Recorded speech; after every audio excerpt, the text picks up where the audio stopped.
Hello, my name is Ellen Horton, and I'm a wine business management student. I'll be graduated in May. For our sensory analysis project, we decided to analyze 4 different Cabernet Sauvignons. A little introduction into sensory. Every person has a unique sense of taste and smell. There's no right or wrong way of tasting. It's just different among people. This creates and results in different sensitivities between different panelists. So a little background of Cabernet Sauvignon. It's the most widely known and widely grown grape varietal in red wines. It's a genetic cross between Cabernet Franc and Sauvignon Blanc. The vines can grow in many different climates and soils are very adaptable, which means there are different characteristics that come out in different climates, because in warmer climates, the wine tends to be sweeter and fruitier, whereas in colder climates, those characteristics aren't as prevalent. Cabernet Sauvignon are late flowering and late ripening and are slow to mature. Their tannins are medium, their acidity is medium, and their ABV is 13.5 to 15.5. So for our sensory project, we decided to analyze 4 different Washington wines from 4 different Washington AVAs. The 4 we chose were Columbia Valley, Horseheaven Hills, Walla Walla, and Rattlesnake Hills. All were 2013 Cabernet Sauvignons. The 2013 wasn't something that we chose. It was just the first wine we found, so we decided to keep it kind of standard across all of the wines. So we chose all 2013 wines after we chose the first one. So the 4 that we chose come from Columbia Valley, Horseheaven Hills in here. You can see Rattlesnake Hills over here, and Walla Walla down here. So for the wine from Columbia Valley is a 2013 Columbia Crest Cabernet Sauvignon from grapes grown in the Columbia Valley. The Columbia Valley AVA was created in 1984. It covers 11 million acres. And within this AVA itself, there are meso and microclimates, which obviously account for different wines coming out of that region. Each year, the rainfall is 6 inches to 8 inches, and the Columbia Valley in itself contains 10 different sub-AVAs. So in general, this is like the biggest one in Washington, and within that one, there are 10 different AVAs, which also account for the different climates. So the first one, and then there's the Horseheaven Hills, and that's a 2013 Columbia Crest Cabernet Sauvignon made from grapes grown in the Horseheaven Hills. This AVA was established in 2005. It is 570,000 acres. The elevation is 300 feet to 1,800 feet, and the soil type is well-drained sandy loam, and this one is actually a sub-appellation of Columbia Valley. The third wine we chose is from Walla Walla AVA. It's a 2013 Waterbrook Cabernet Sauvignon. The AVA was established in 1984, and it's located on and across the border of Washington State and Oregon. The rainfall each year is 12.5 inches, and the soil type is louse. And the fourth wine we chose was a 2013 Cabernet Sauvignon from Silver Lake Winery. The appellation was established in 2006, and it's located 4 miles southwest of Yakima. This is made up of 68,500 acres. The elevation is 600 feet to 1,000 feet. The rain is 6 inches to 9 inches. The soil type is silt loam and loam. And this is also a sub-appellation of Yakima Valley. So our original hypothesis for this project was to test wines based on the different climates between the west side of the state and the east side of the state. However, we had issues finding wine from the west side of the state. But we originally hypothesized that the Cabernet Sauvignon from the east side of the state would produce a sweeter wine because it's got the warmer climate, and the Cabernet from the west side of the state would produce less sweet yields because it's from a cooler climate. We weren't able to do this, like I said previously, because we were unable to find wines with grapes grown on the west side of the state. We found a lot of wines that were made on the west side of the state. However, the grapes originally came from the east side of the state. So because we weren't able to find wines that were going to make our hypothesis correct, we revised our hypothesis, and so now we said that each wine's flavor of vegetal must be lower than 5 on the 15 centimeter line scale. Our HO was all wines must have a lower than 5 vegetal compound, and our H naught was all wines have a higher than 5 vegetal compound score.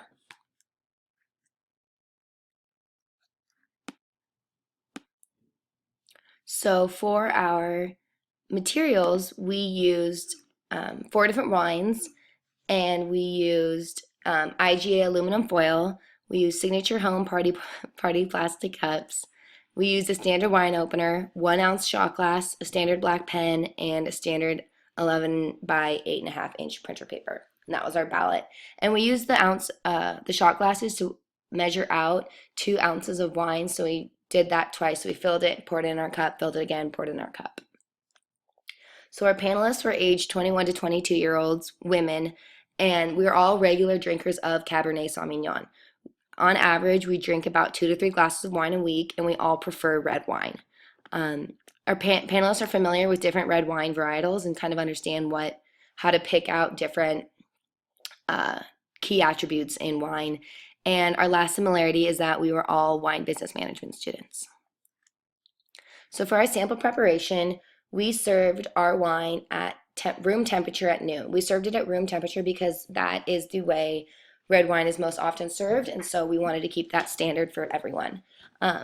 We uncorked and wrapped our bottles in foil by a non-group member away from the panelists, and so we weren't unable to see which wine was which. Our non-group member next assigned a random 3-digit code for each wine and wrote it on the foil. This way we were able to identify the wines between them, but we didn't know exactly which wines they actually were. Wines were presented to panelists who were given each a 2-ounce pour, like I said previously, and panelists were separate from one another, so we weren't able to influence each other based on our reactions or based on like our comments. We were able to keep that to ourselves, so we didn't influence one another. So the things we tested were jammed cooked berry, veggie, astringency, fruity, and spicy. We described jammed cooked berry as preservatives of fruits like raspberry, blackberry, boysenberry, strawberry. We described veggie as bell pepper and veggie aroma. And astringency we described as like a cup of Lipton black tea, that drying sensation you have after you drink tea or very astringent wine. We described fruity as red, blackberry aromas, and fruity was one of our aroma senses. And then spicy was a aroma sense and a taste sense, and we described that as black pepper aromas. So for our training, we did an 1.5-hour training to familiarize our senses with like our test attributes. So we first bought Smucker's Simply Seedless Fruit Spread Blackberry, and we familiarized ourselves with the smell and the taste and like so we were able to later on pick out those smells and tastes if they were present in the wines. We also bought bell peppers, and we familiarized ourselves with the taste, so we were able to like pick that out of the wine later on too. And for the astringency, we bought Lipton black tea to familiarize ourselves, and we tried that and just like to remind ourselves of what the astringent sensation is. So our standards that we came up with was veggie of 5, jam uncooked berry 12, astringency 9, fruity 11 for the aroma, spicy 11 for taste, and 8 for aroma. And this was all done on a 15 centimeter line scale. So for our formal evaluations, it was a randomized complete block design, and each person was given 4 samples, 1 of each, and panelists evaluated each sample on the same day, so we didn't take breaks. We just went straight through it because we wanted to prevent sensory fatigue. Analysis took into consideration judge-to-judge difference and product differences. Panelists were the blocks, and the samples are the treatments. So for our statistical analysis, this is just kind of the average of all of our scores that we gave each wine for each different. So like I was saying, this is the vegetal scores of the 4 brands of Washington Cabernet Sauvignons. And these are we just kind of added them up and averaged them out just for our knowledge. And here is like I was saying, here's a table that shows us if the treatments were significant. So we calculated the F value, negative 37.66, and we checked in the table 17.6 at a 0.05, at A equals 0.05. With 3 degrees of freedom in the numerator and 9 degrees of freedom in the denominator, the variance ratio, or the F value, must exceed 3.86 to be significant at a probability of 0.05. Because our calculated F value of negative 37.66 is lower than the critical value, 3.86, we can conclude that there is no significant vegetal compounds in any of the wines at P is greater than 0.05. Next, we have our Fisher LSD. Here we took the panelist results and found that the mean of each of the wines. We found that wines 343, 562, and 214 all have similar means, scoring 1.7, 1.25, 1.75, and 1.5 respectively. Wine 214 falls directly in the middle of these three wines. We can conclude these wines have very similar vegetal attributes when it comes to flavor and aromas.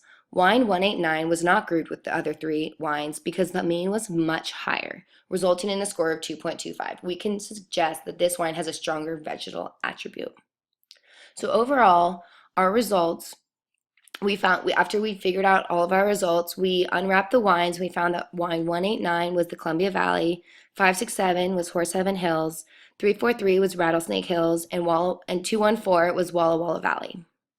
We found that Horseheaven Hills, Rattlesnake Hills, and Walla Walla all scored around a 1 for the score of how much vegetal content that was found in it, and wine 189 or Columbia Valley scored on average about a 3. So in conclusion, after conducting our panel and doing research, we came to the conclusion that all 4 of the Cabernet Sauvignons have a low vegetal content. Therefore, our hypothesis is accepted. This reconfirms previous information we have looked at over in the article Differences in Volatile Profiles of Cabernet Sauvignon Grapes Grown in 2 Distinct Regions of China and their responses to weather conditions. Overall, we found that all of our wines had low vegetal content, which means we can accept our hypothesis.